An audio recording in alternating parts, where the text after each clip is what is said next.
Sa ibang balita, nagpapatuloy ang relief efforts ng DSWD sa mga naapektuhan ng sunod-sunod na kalamidad. Sundan sa report.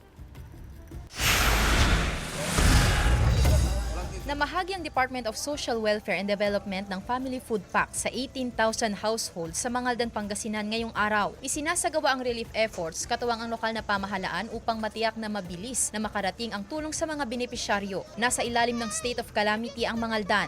Ngayon ay kasalukuyan kami nagbibigay ng at least between 500-600 na mga kada barangay. Kailangan naming magmadali kasi ang mga constituents namin naghihirap na, may baha. Malaking tulong daw ito para sa mga residenteng naapektuhan ng nagdaang kalamidad.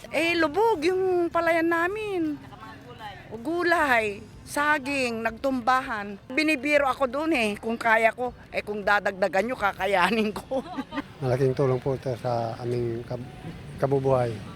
Nabol yung may bahay ko Malakas na hangin. Bahagi rin ng ipinatutupad na sistema ang mahigpit na pagsusuri sa mga claim stub. Nagpabalang LGU sa mga residente laban sa paggamit ng pekeng claim stub. Target na mabigyan ang lahat ng benepisyaryo sa 30 barangay sa bayan ngayong linggo. And they are trying to reach out sa mga pwedeng hingan namin ng tulong sa region, sa probinsya, sa Malacanang. At yan ay pinapatupad namin para lang sa aming constituents. Kasama si Ron Alister Tañedo, Sandy Salvacio, One More, Central Luzon.